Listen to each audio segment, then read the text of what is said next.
We're cutting council tenants' rents by 1%. Sounds good. But what does that actually mean?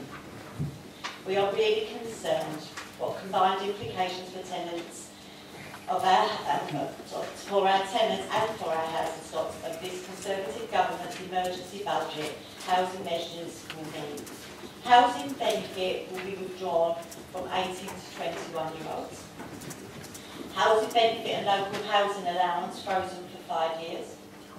Tax credits, housing benefits and local housing allowance paid for only the first 2 children in households born after April 2017.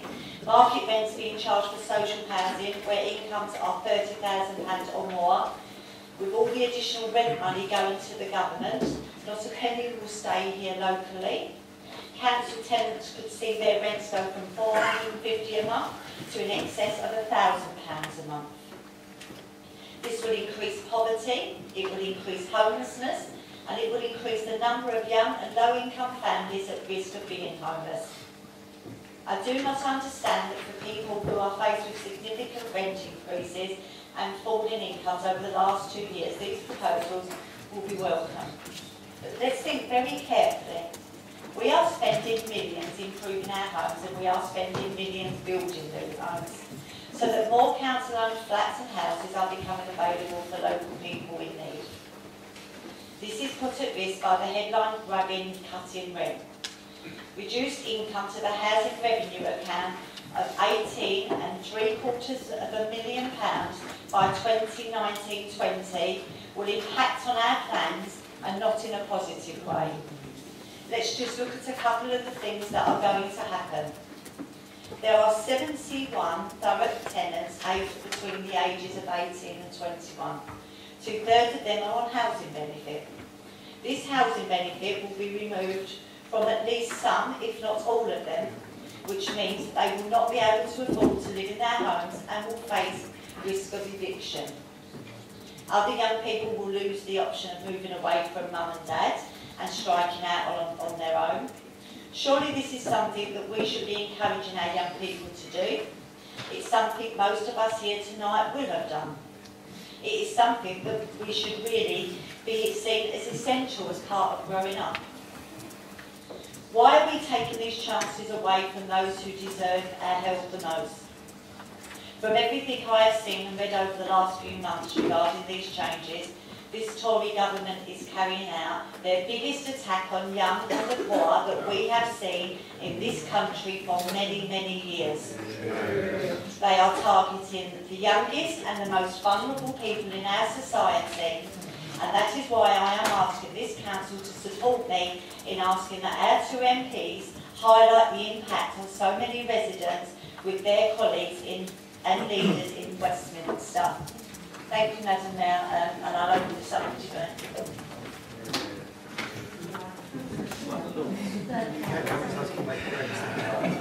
Thank you, Madam Mayor. I normally quite enjoy being piggy in the middle, but tonight...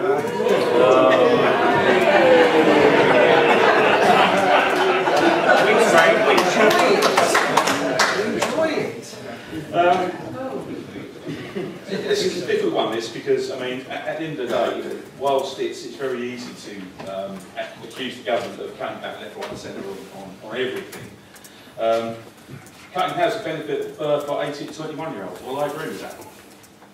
When I left college and had to go into the big wide world, I had to work for a house. No one gave me one. And I don't see why the people who are 82 should get housing benefit. Let them go to work first and earn a living. Tax credits for only the first 2 children, well, about time. If it was down to me, we'd take it down to 1. So generally, with that top bit, I think the government's right to cut back on those things. I've got no problem with that at all, from a personal point of view. Where I do have a problem, though, is the 1% rent cut. I mean, it's bad enough that the government are getting us with cut after cut after cut, which, you know, we have to swallow that and we have to deal with it.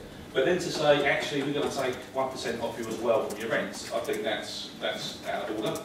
And also the fact that they're going to keep all the rent on properties over £30,000. Well, that's robbery, daylight robbery, and I think they should be ashamed of themselves. So, whilst I disagree with the top part of the motion, I do agree with the second bit of it.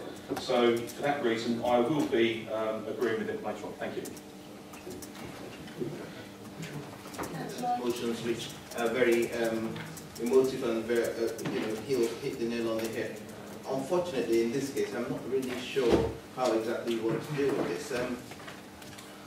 When the government introduced freezing council tax, your party criticised this until, of course, you thought it was advantageous, and then you decided to take advantage of it and claim it to be your manifesto policy. This is the government that's looking across board and seeing how, in the best interest of residents, that this would work, and has decided to do this 1% cut. And now you're still criticising it. I'm very conscious that residents of this borough are not going to be hoodwinked by lambasting figures. Earlier on, somebody was talking about 99% reduction of police going to antisocial behaviour areas. Later on, somebody changed that to addressing robberies or burglaries. And I think we just need to be very careful about what we say in our pronouncements. In here, you said that this proposal will cost the council 18.75 million. Now, maybe because I work in tax, I tend to like figures, and then I went back to the figures and recalculated this from 15 million, give or take, housing revenue account. It will never in 10 years get up to 18.75 million. So please don't scaremonger residents into the costs and say, oh, this is it's not in your best interest. The government is looking across board to ensure that it can do the best to cut down the deficits, which are, well, who started it? Wasn't it the former Chancellor under your watch? Thank you. Thank you. Thank you very much, Madam Mayor. I shall be supporting my new best friend's motion. I think it's about the principle. It is wrong when we are throwing billions overseas, when we are throwing billions at the European Union, when we are throwing billions in the Barnett formula, when we're throwing billions at High Speed 2, to say to our residents, we're going to start taking from you. Now, in a perfect world, there are some things here I would agree with and some things I wouldn't disagree with. But it's remarkable, we hear from the Tories in the previous motion, spend, spend, spend, spend, spend. But now it's all, we've got austerity, we've got to cut back, cut back.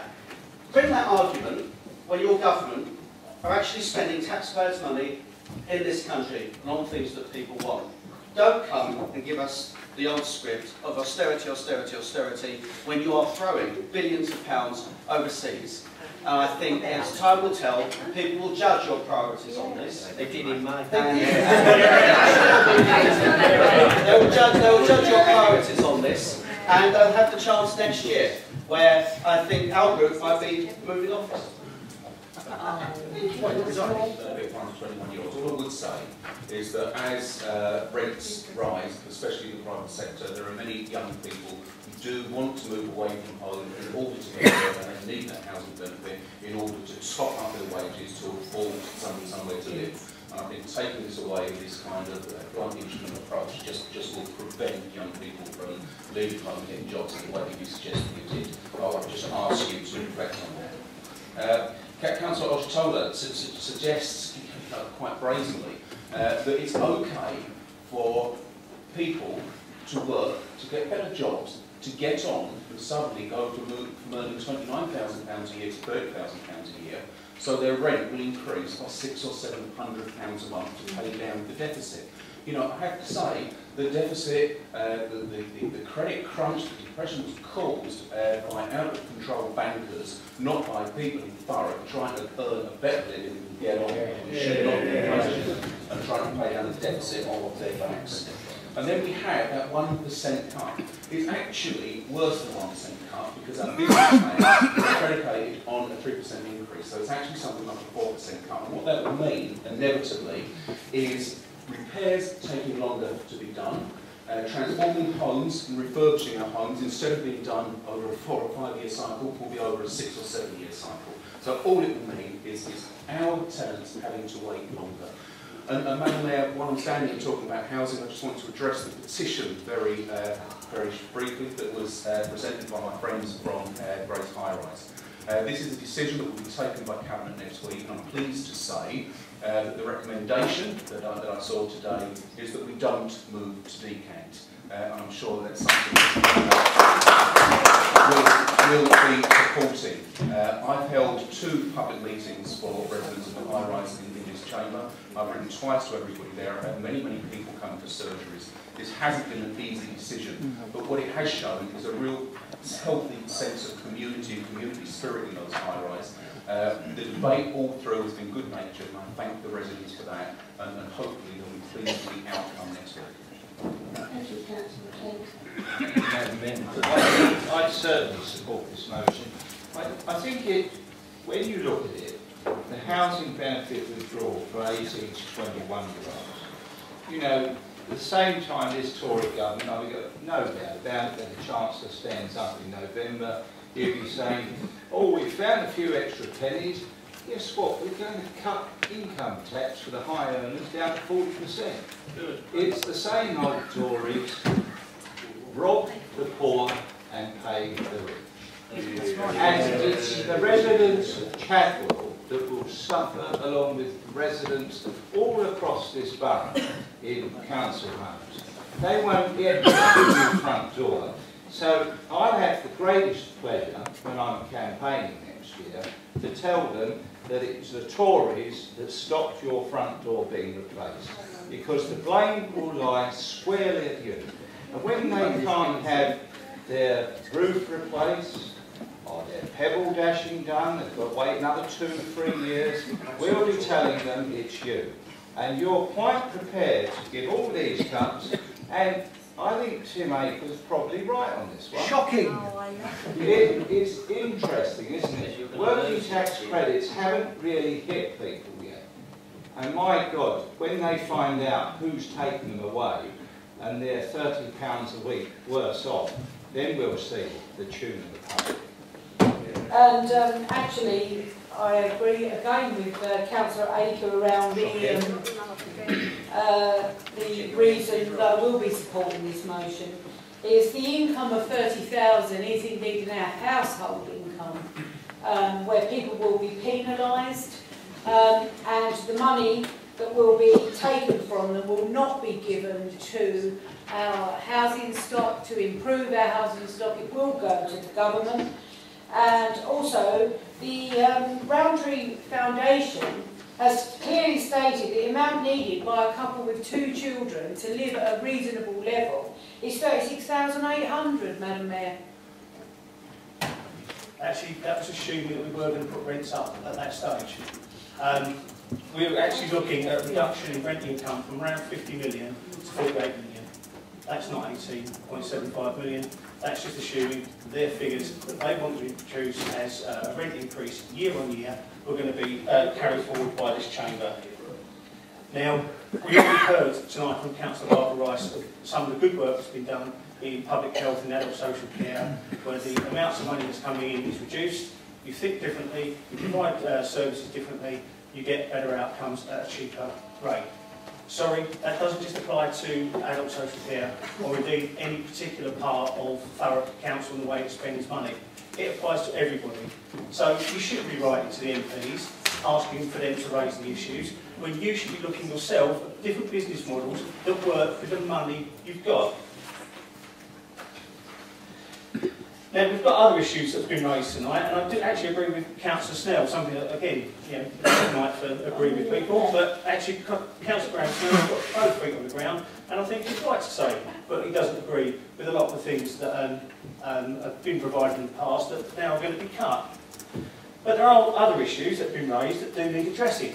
Quite right. The arbitrary £30,000 income level before tenants have to pay higher rents, the freeze and local housing allowance, and there's many, many more of the issues that Councillor Warren and indeed the Labour Group have raised tonight are being addressed. They were addressed by the LGA, the body that represents all councils, to the Parliamentary Select Committee this week, to say that we think you need to relook at this, you need to relook at that. So write to the MPs now, when yesterday the information was already heard.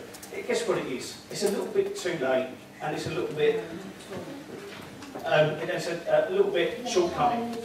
Oh, sorry, Madam, it's just one thing. I need to clarify this for Councillor Aker and indeed Councillor King. all we've heard tonight is spend, spend, spend from the Tories. Yeah. Nobody in this side of the chamber said we need to spend money, we need to put our resources there better. But when it comes to spend, spend, spend, yes, spend wisely, only spend the money you've got, and spend taxpayers' money on taxpayers' priorities. Yeah,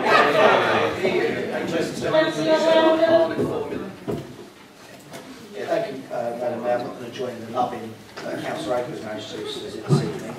I will just say to Councillor Morrell that I've had to reveal that under the previous motion that Labour didn't support, because it would have created additional financial costs to the police, they seem to be unprepared to create additional costs there, but are quite happy to propose additional costs by trying to counter a benefit cut. So I'll say to you, if you can work out how you're going to fund your 15 or 18 million to negate the benefit claim, I will personally go and lobby our two MPs. I will sit outside their homes and say, you know what, Councillor Worrell has found 15 million quid down the back of the city to offset all the benefit cuts in Thurrock, and you should take it up. If you want it, pay for it.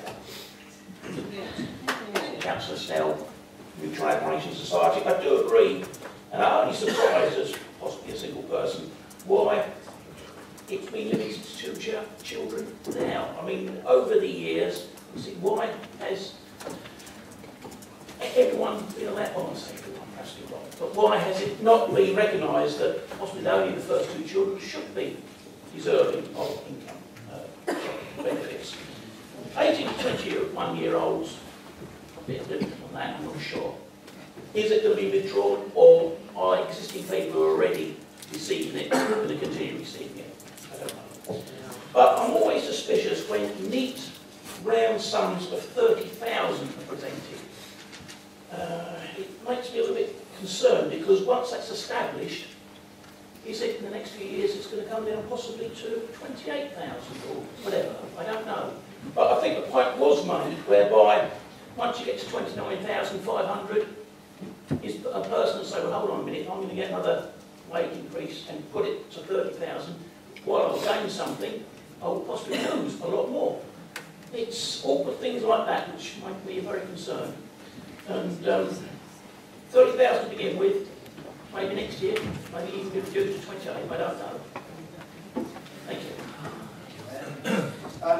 Thank you to everybody who's contributed to this debate, and there's a lot of interesting arguments from all shades of opinion. But for me, the reason I am supporting this motion, and I do so full-heartedly, is because I see it as a cap on ambition and aspiration, and can be a punishment for success. I don't know many people who can afford a sudden jump in their rent of £550. And I think about the couple, one on £14,000 a year, one on £15,000 a year. Where's the incentive to go out, do the extra hours, take that promotion, knowing that the smallest of pay rises then puts their home in peril? I've never seen such a big disincentive to improve your lot. And I think we should all be in politics to help people improve their lot. And to top it all off, housing benefit for 18 to 21-year-olds. Not only are we targeting the ambitious and aspirational, we are now going to be targeting the young, aspirational and ambitious. And to me, that's just not right. The metaphor of a ladder is used often to describe the housing ladder, the ladder of success, and also hoisting a ladder away from people. And if we don't support this motion, and if we agree with these proposals, then what we're getting is kicking the ladder away from young people before they've even had a chance to step onto it. So I'll be supporting this motion, and I urge everyone in this chamber to do so as well. Thank you, Madam Mayor. I just need to raise. The first one I'm going to bring up, and really I'm saying this to Councillor Ojatola and McPherson because they were on the Housing Scrutiny Board. And we're talking 18 to 21-year-old young people that have possibly grown up in our care system, Madam Mayor. And we're talking about making sure that we do not just throw our young people out on the streets and say, going from care to care to care to nobody cares. And we have to make sure that young people do have money to stay housed. So that really worries me, that we've got this, it's okay for 18 to 21-year-olds. We have to remember that any homeless case comes out of the general fund and not out of the revenue budget, with 450 people presenting, cases presented to us every single month. So I think that that's what I want to say. I also want to say about the 1% decrease, what that really means. We've talked about the house building here in Thurrock, and that we want £1,000 new by 2020. I've currently got officers looking at what that really means, and it could be a cut in up to 200 houses being built. And all of this for 85p a week is the average amount to 40% of our residents, because 60% are on benefits. So that is the cumulative of what this really means, but the cost to damp repairs, people are going to be ringing up, got damp, need new front doors, need transforming homes, you know, I need a new roof, you know, all of this stuff. They're currently looking at what can be cut to reach that 18.75. And lastly, I'm going to finish on, in 2010 they had the 60 million, this is going to be our new barometer for you every month. And you still nearly bankrupt us. Even with that sort of money, and we have run balanced budgets year on year on year.